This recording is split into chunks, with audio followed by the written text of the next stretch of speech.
Hello, good morning guys. Ito yung lingkod, ang Elo Rodriguez Logarde Tutorial Vlog.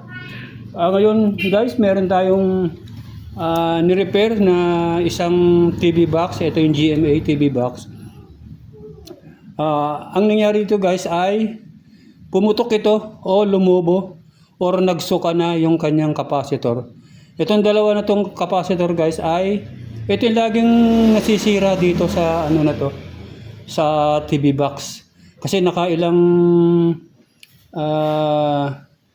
repair na rin ako ng TV box. Ito yung lagi kong napapalitan dito. Ito yung fuse niya, hindi naman madalas masira to. Saka ito yung kanyang diode. Hindi rin siya madalas masira. Ang madalas masira talaga dito ay itong kanyang capacitor. Ang capacitor nito guys ay 1000 microfarad. Itong isa, itong malaki. 16 volts siya. Ito.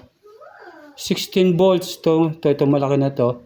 At ito naman isa na to, yung katabi niya ay 470 microfarads tapos 10 volts. Nawala na lang siya ng power nung dinala dito ng customer natin. Sabi niya na bigla na lang nawala yung power. Kaya ang ginawa ko guys, chinik up ko siya at nakita ko, pagbukas ko nga pala nito, pagbukas ko, nakita ko kaagad ito. Ito yung kanyang capacitor na, ayan. Ito guys, maski hindi na natin i-check, basta meron siyang nilabas na kung anong likido dyan or nagsuka na siya, o wala na yan, maski hindi nyo na i-check yan. Pares din ito isa na to, yan. Ganyan, para silang nagbuga ng yung liquid yan sa loob. Kaya ginawa natin, tinanggal natin siya dito sa kanyang board, tapos bumili tayo sa shop ng ganito, sa electronic shop. Ito yung pinakita ko sa inyo, 1000 UF or 1000 microfarad yan. Tapos 16 volts. Walang problema guys, maski hindi siya magkalaki, hindi siya magkasinlaki, basta ang microfarad niya saka yung volt niya ay parehas. Pwede nyong palitan, maski malaki yung nakita nyong ipapalit. So guys, ito yung ating naging repair ngayon, umaga. At ikinabit ko na siya, hindi ko lang naipakita na sa inyo guys yung pagtanggal nito. Okay lang, madali lang naman tanggalin yan, basta meron kayong tinatawag na excuse me, soldering iron. Ayan. Pag tinanggal niyo siya, kakabit yung kasi dito guys meron siyang tinatawag na negative. Itong nakita niyo itong parang guhit na to sa gitna. Ito yung negative niya. Kulay puti yan. Ito yung negative niya. Parehas sila rito. Ito. Negative yan. So, kung saan nakatapat ito, doon nyo rin ilalagay. Kasi pag nabaliktad yan, pwedeng pumutok uli yung inyong capacitor. Dapat hindi siya magkabaliktad. Positive, negative, negative, negative, then positive to positive siya. Ayan guys. Ngayon sa test natin, kung meron na talaga siyang power at kung gumagana na siya. Bago natin siya takpan, test muna natin para makita natin kung okay na siya. Ayan, nakita nyo guys, meron na siyang power. Pag meron ganito nakita nyo yan, okay na yan. Pwede nyo nang ikabit sa TV na inyong nire-repair. O pagka-repair niyo nito, pwede nyo na nang ibalik sa TV. Okay. Ngayon, unplug ulit natin. Ang gawin ko dito guys ay ibabalik ko na itong takip.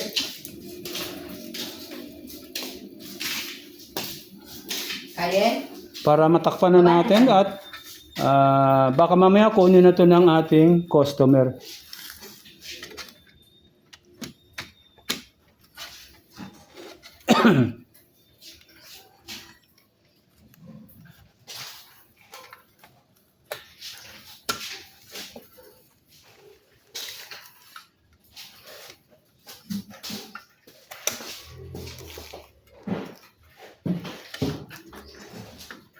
Baba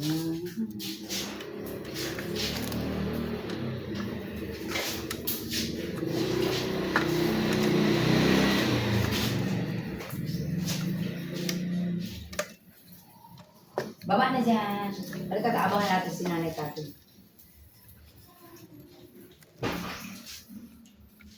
Kinain mo na yung ano mo. Naubos mo. Mamaya naman, masusubra na. Mamaya naman. Hop. Parang mahirap balik ah. Ay, mali. Ito pala yun. Yan. Kaya pala nahihirapan akong ibalik dahil mali yung pagkakabalik ko ng takip.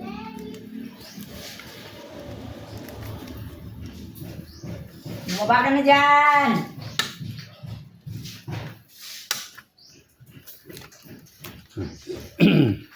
And guys, ay balik na natin yung takip niya ngayon. Nilagyan na natin siya ng kanyang tornilyo.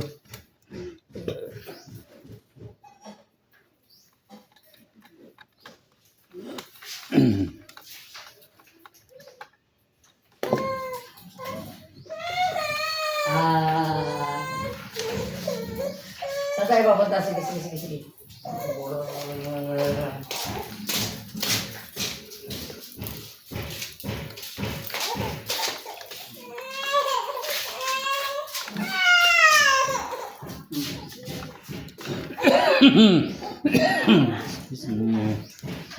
Yeah.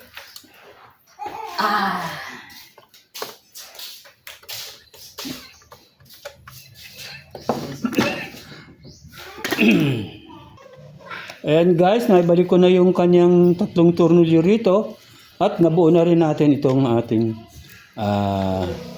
TV box. Tandaan nyo lang guys, pag meron kayong na encounter, halimbawa yung TV box nyo, ganun yan ang nangyari. Titingnan nyo na muna yung mga capacitor nya kung merong or nagsuka na siya. Maski hindi niya na-test yun, wala na yun talaga. Hindi na kailangan pang i-test natin yung capacitor na nagsuka. Ayan guys. Tapos, yung kanyang test nyo rin, yung kanyang cords. Ito, dito guys. Kasi minsan, napuputol yan dito sa loob. Kaya akala natin, akala natin mayroong diferensya itong TV box. Yung pala, kasi wala ng power. Yung pala dito, putol na yung kanyang wirings. Kasi minsan yung pagbubunot natin ito, dito natin hinihila, hindi dito. Kaya ang nangyayari, nabubunot niya. Kasi minsan guys, umiinit yan dito sa loob. At yung kanyang fuse ay hindi naman siya madalas masira. Pag nakita nyo guys na okay naman tong kanyang cords, i-test nyo naman yung kanyang fuse. Pag okay yung fuse niya, ang susunod naman yung tignan ay yung kanyang capacitor. Kasi minsan guys, maski maganda pa yung tingin mo sa capacitor, yung pala, wala na yung kanyang o kaya busted na siya, o kaya ay open na siya. Yan. Or grounded na, ganun ang nangyayari sa capacitor. Grounded at open. Yun yung kanyang nagiging diferensya. At yung kanyang pagbuga ng likido galing sa loob ng capacitor. Ito. Pag nagbuga siya dito, minsan nabubutas yan dito guys, dito lumalabas. Kaya minsan hindi nyo makikita dito sa labas, yung pala nandito sa loob, dito, banda rito, yan. Diyan minsan nasisira, okay, may lumalabas dyan na kulay puti minsan, yun ang kosa, kaya ang ating TV box ay hindi gumagana. Yan.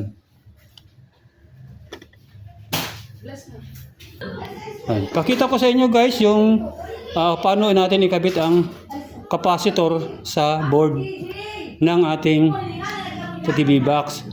Itong nakita nyo ito guys, itong may guhit-guhit na to, at saka ito yung malinis, ito yung positive. Then itong may guhit-guhit na yan, ito yung negative.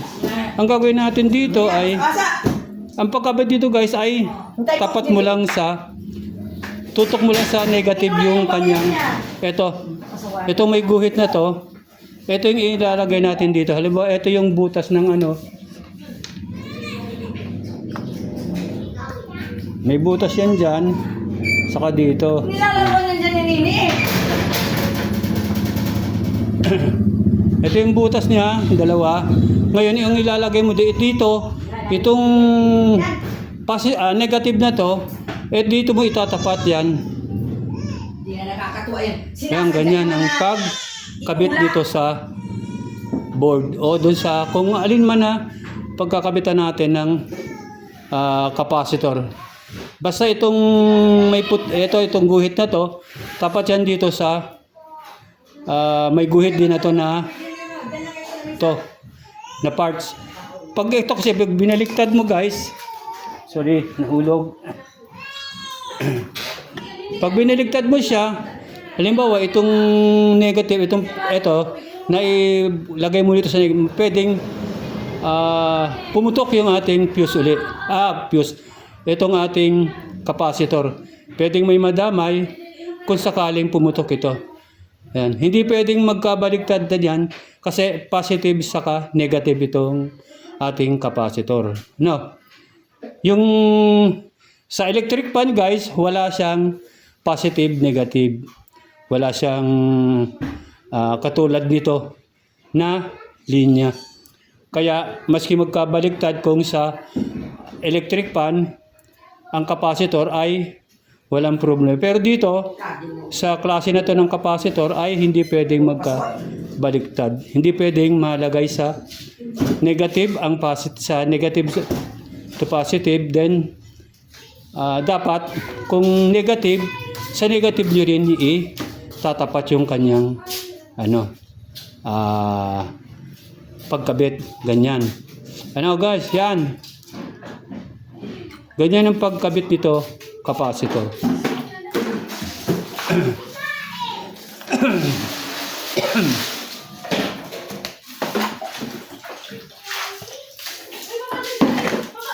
And guys, okay naman yung ating ginawang pag-repair dito sa TV box.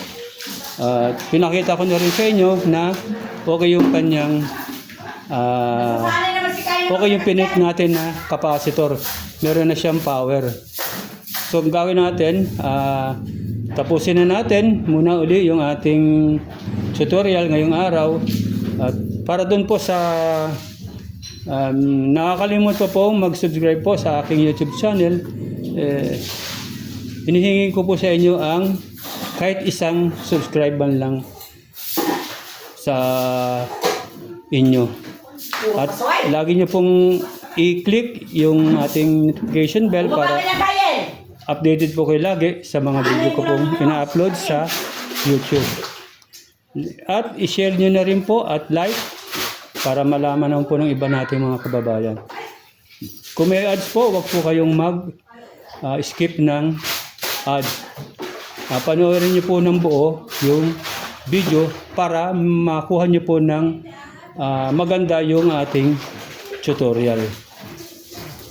At mag-comments rin po kayo para malaman ko naman po kung ano pa po yung aking kakulangan sa aking tutorial. Maraming salamat po. Hanggang dito na lamang po ulit muna. Magpapaalam na po tayo. Bye-bye.